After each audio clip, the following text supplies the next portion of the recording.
pagtulong natin ay nasa pangalan ng Panginoon. Siya ang lumikha ng langit at lupa.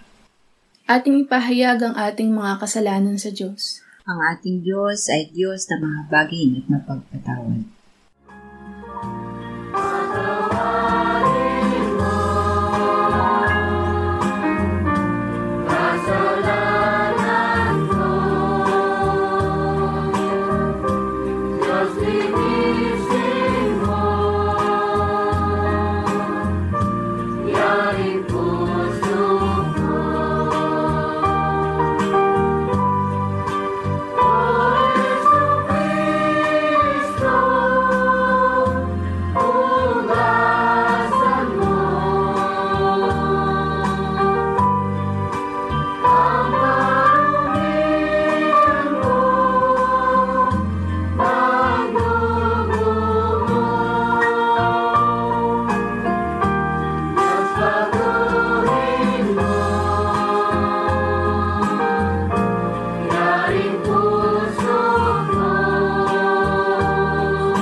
Mapalad ang tao na pinatawad na yaong kasalanan at nalimot na rin ang kanyang nagawang mga pagsalangsang.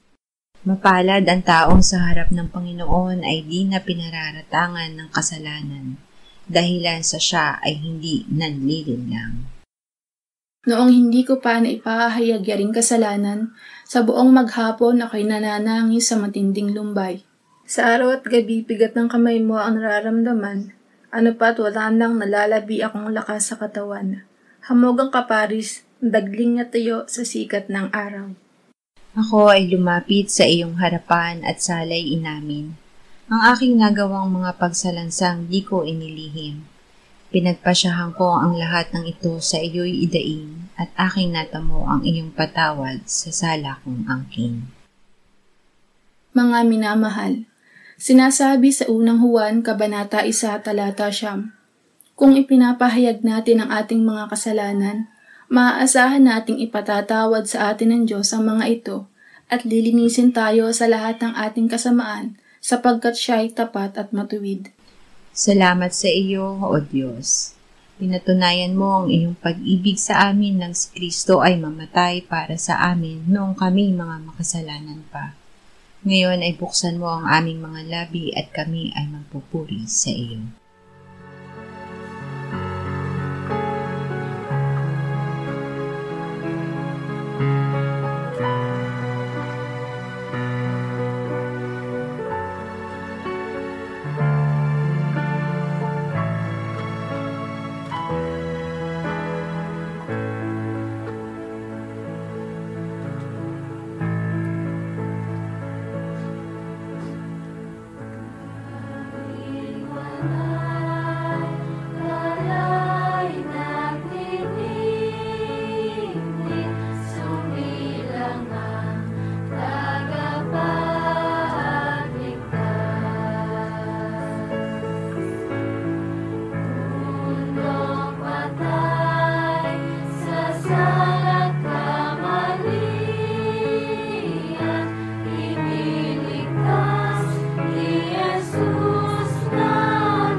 Sefanias 3:15-18. Inalis ng Panginoon ang mga hatol laban sa iyo, kanyang iwinaksi ang iyong mga kaaway. Ang hari ng Israel, ang Panginoon, ay nasa gitna mo, hindi ka na matatakot pa sa kasamaan. Sa araw na iyon ay sasabihin sa Jerusalem, huwag kang matakot, O Sion, huwag manghina ang iyong mga kamay. Ang Panginoon mong Diyos ay nasa gitna mo, isang mandirigma na nagbibigay ng tagumpay. Siya'y magagalak sa iyo na may kagalakan. Siya'y tatahimik sa kanyang pag-ibig. Siya'y magagalak sa iyo na may malakas na awitan. Aking pipisanin ang namamanglaw dahil sa takdang kapistahan. Sila'y nagmula sa iyo, aalisin ang kakutyaan sa kanya. Tahimik sa kanyang pag-ibig. Dahil sa pag-ibig, ibinigay ng Diyos sa atin si Jesucristo na kanyang anak. Inako ng anak ang parusa sa ating kasalanan upang tayo ay mabuhay sa katuwiran. Tayo ay hindi lamang pinatawad ng Diyos. Tayo ay isinilang na muli ng kanyang Espiritu, kaya't naging mga anak ng Diyos. Ang anak ay nananahan sa atin, kaya't nananahan sa atin ang kanyang buhay, ang buhay na walang hanggan. Kasama natin ang Diyos gaya ng mandirigmang nagbibigay sa atin ng tagumpay. Nagagalak siya sa atin. Payapa siya sa pakikisama sa atin dahil tayo ay ginawa niyang matuwid sa pamamagitan ng kanyang anak. Awit 85:7-11. O Panginoon, ipakita mo sa amin ang iyong tapat na pagsuyo at ipagkaloob mo sa amin ang pagliligtas mo. Aking papakinggan kung ano ang sasabihin ng Diyos na Panginoon, sapagkat siya'y magsasalita ng kapayapaan sa kanyang bayan at sa kanyang mga banal, ngunit huwag silang muling manumbalik sa kahangalan. Tunay na ang kanyang pagliligtas ay malapit sa kanila na natatakot sa kanya, upang ang kaluwalhatian ay manahan sa aming lupain. Magsasalubong ang tapat na pag-ibig at katapatan, ang katuwiran at kapayapaan ay maghahalikan. Bubukal sa lupa ang katotohanan at tumitingin mula sa langit ang katuwiran. Dahil sa grasya ng Diyos. Ang Diyos ay matuwid. Ipinatupad niya ang hatol na kamatayan sa kasalanan, ngunit ginawa niya ito sa paraan ng kanyang grasya. Ang kabayaran ng kasalanan ay kamatayan, ngunit ang kaloob ng Diyos na walang bayad ay buhay na walang hanggan kay Kristo Jesus na Panginoon natin. Sa paraang ito ay nagsalubong ang tapat na pag-ibig at katapatan, ang katuwiran at kapayapaan ay naghalikan. Tayo ay naligtas dahil sa grasya ng Diyos na ating tinanggap sa pamamagitan ng pananampalataya. Ito ay hindi dahil sa ating sarili, ito ay regalo ng Diyos. Pilipos 4:4-7. Magala kayong lagi sa Panginoon. Muli kong sasabihin, magala kayo. Malaman nawa ng lahat ng mga tao ang inyong kahinahunan. Ang Panginoon ay malapit na. Huwag kayong mabalisa sa anumang bagay, kundi sa lahat ng mga bagay sa pamamagitan ng panalangin at pagsamo na may pagpapasalamat, ay ipaalam ninyo ang inyong mga kahilingan sa Diyos.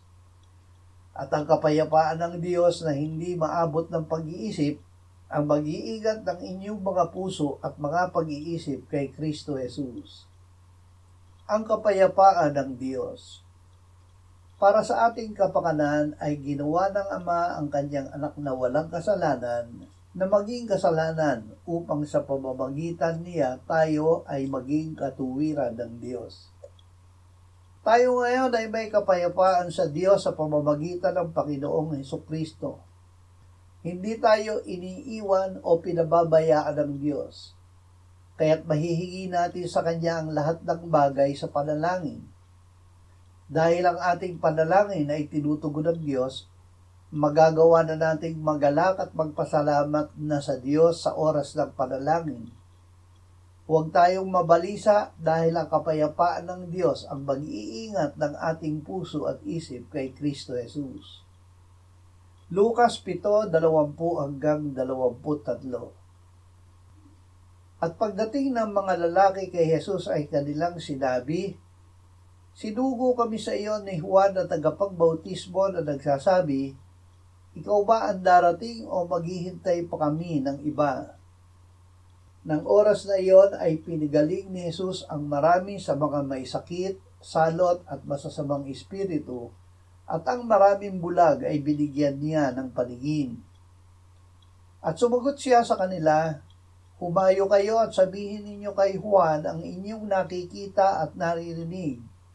Ang mga bulag ay nakakakita, ang mga pilay ay nakakalakad, ang mga ketongin ay nalilinis, ang mga bingi ay nakakarinig, ang mga patay ay muling binubuhay, sa mga dukha ay ipinangangaral ang magandang balita. At mapalad ang sinumang hindi natitisod sa akin." Ang ipinangakong Kristo. Ang pangangaral ng mabuting balita na may kalakip na makapangyarihang himala, ang palatandaang nasulat sa kasulatan tungkol sa ipinangakong Kristo ng Diyos. Dahil sa pangangaral ni Juan Bautista, siya ay ipinabilanggo ni Herodes. Hindi nagbago ang pananalig ni Juan sa Kristong darating. Nang mabalitaan niya ang tungkol kay Jesus ay isinugo niya ang kanyang mga alagad upang magsiyasat. Sinabi ni Jesus sa kanila, "Humayo kayo at sabihin ninyo kay Juan ang inyong nakikita at naririnig. Ang mga bulag ay nakakakita, ang mga pilay ay nakakalakad, ang mga ketungin ay nalilinis, ang mga bingi ay nakakarinig, ang mga patay ay muling binubuhay, sa mga dukha ay ipinangangaral ang magandang balita." Sa paraang ito ay kinumpirma ni Jesus na siya ang Kristo, ang bugtong na anak ng Diyos. Higit sa isang propeta. Sinabi ng Panginoong Jesus na si Juan Bautista ay higit pa sa isang propeta. Siya ang sugo sa unahan ni Kristo. Inakala ng marami na si Juan ang Kristo, ngunit sinabi niya, "Hindi ako ang Kristo. Ako ang tinig ng isang sumisigaw sa ilang na lugar, tuwirin ninyo ang daan ng Panginoon. Sa gitna ninyo'y may isang nakatayo na hindi ninyo kilala, na pumaparitong kasunod ko." Sinabi niya na si Jesus ang kordero ng Diyos na nag-aalis ng kasalanan ng sanlibutan. Nakita ko ang Espiritu na bumababang tulad sa isang kalapati na buhat sa langit at dumapo sa kanya. Ang nagsugo sa akin ay nagsabi, "Ang nakita mong babaan ng Espiritu at manatili sa kanya ay siya ang nagbabautismo sa Espiritu Santo. Aking nakita at pinatotohanan kong ito ang anak ng Diyos."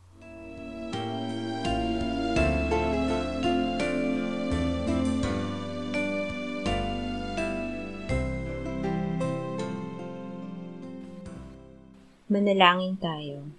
Panginoong Hesus, sinabi mo, malibang kainin ninyo ang laman ng anak ng tao at inumin ang kanyang dugo, kayo ay walang buhay sa inyo.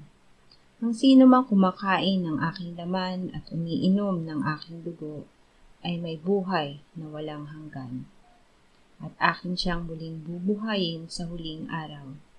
Sapagkat ang aking laman ay tunay na pagkain, at ang aking dugo ay tunay na inumin.